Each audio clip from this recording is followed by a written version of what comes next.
In this video, we're going to look at millipedes.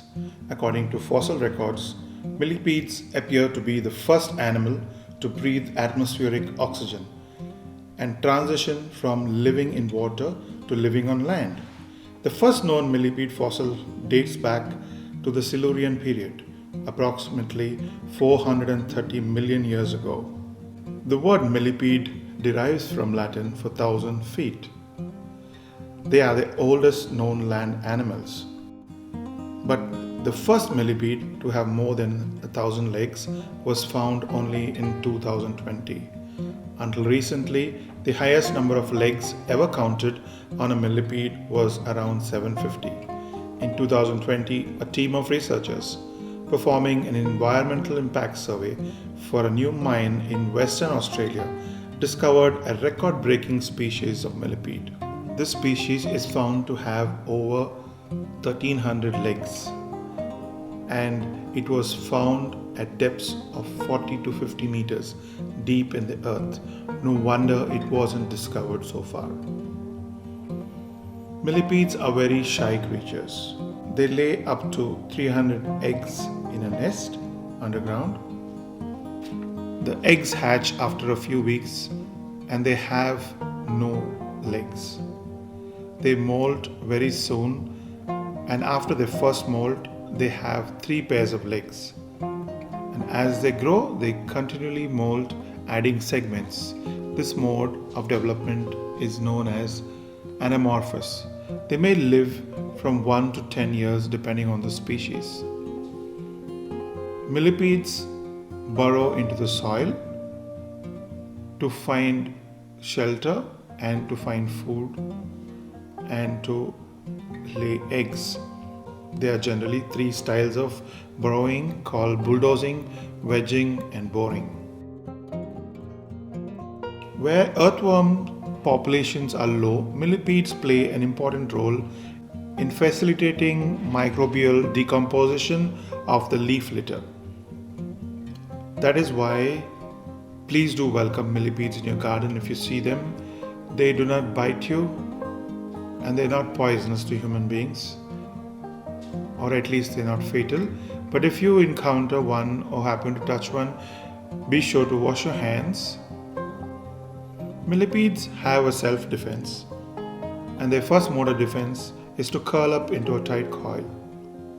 Other than this, when they do this, the hard exoskeleton helps them to protect the soft under parts of the body and the legs.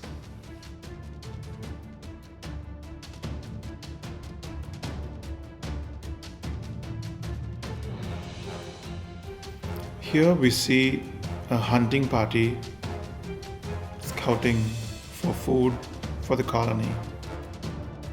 They spot a group of millipedes and hesitantly approach them. What do you think is going to happen next?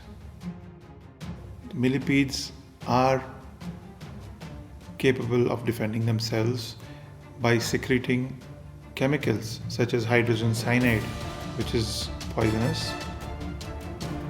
But this is not poisonous to humans as it's secreted in very tiny amounts. But definitely, in case you get a chance to handle a millipede, make sure you wash your hands. That is the case with any insect you handle.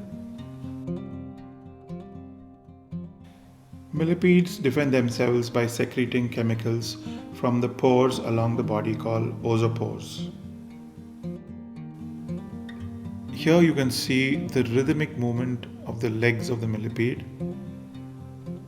If you look closely, you can see the wave motion. You can see just like how sound waves progress, you have compressions and rarefactions. Compressions and rarefactions. So almost all millipedes, or most of them, are detritivores, eating decaying leaves and other dead plants. Animals such as lemurs have been observed to intentionally irritate millipedes in order to rub the chemicals on their fur to repel mosquitoes or to deal with bacteria. if they have any cuts on their body. And sometimes they would ingest them so that if they have any bacterial problems inside.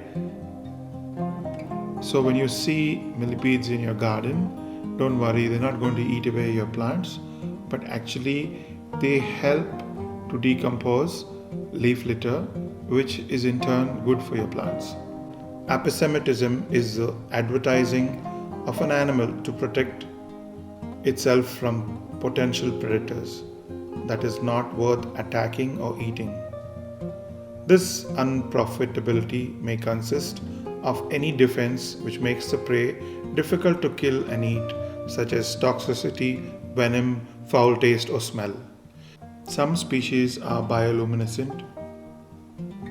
The first to occupy land move from water to land. These creatures deserve respect. Hope you guys treat a millipede with respect the next time you meet one. Thank you for watching Science Rocks. Hope you enjoyed this one.